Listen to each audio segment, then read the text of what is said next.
माझे नाव अमित अण्णा काळे. नमस्कार, माझे नाव पियुष बाळासाहेब सर. माझ्या टीमचे नाव आहे अल्पाईचेस. नमस्कार, माझे नाव सुरेखा गुरुभाऊ. खेड्यातील लोकांची लोकसंख्या ही कमी होत आहे आणि शहरातील लोकांची लोकसंख्या वाढत आहे. खेड्यातील लोकांना रोजगार मिळावा, खेड्यातील लोकांची संख्या वाढावी व शहरातील लोकांची संख्या कमी व्हावी असा यामुळे मी हा एक प्रयोग केलेला आहे. तसेच लाकडी वस्तू, दूध डेअरी, सजावटीच्या वस्तू असे मी केले आहे आणि आर्थिक मदतीसाठी मी एक दानपेटी तयार केली आहे. मी ह्याच्यात काही स्टॉल मांडलेले आहेत. हे एका गावाचे चित्रण आहे. आपल्या गावात कुंभारकाम, सुतारकाम आणि शिंपी हे काही छोटे लघु उद्योग व्यवसाय असतात आणि त्यांच्यासाठी उपयुक्त असे स्टॉल काही मांडलेले आहेत. हे एक सुतारकाम करणारा स्टॉल आहे. म्हणजे ह्याच्यात मी काही लाकडी वस्तू मांडलेल्या आहेत. हे ग्राहक घेऊन विकणार, त्यातून स्वदेशी चळवळ देखील निर्माण होऊ शकते. आणि एक डिझाईनचे शॉप केलेले आहे.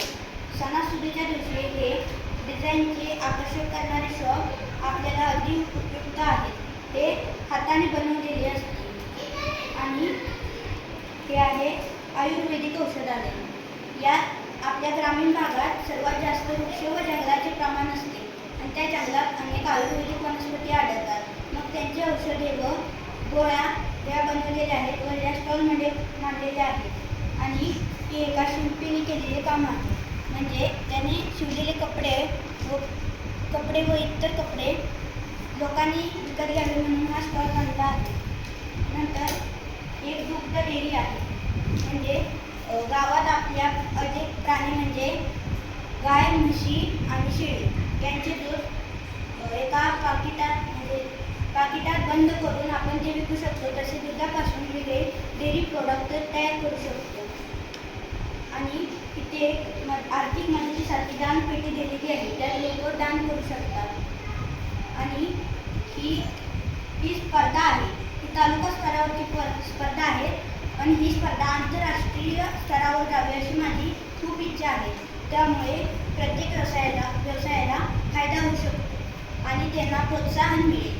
मग शहराकडचा कल कमी होऊन तो गावात सुद्धा वाढू लागेल आणि कुठलीही समस्या उद्भवणार नाही.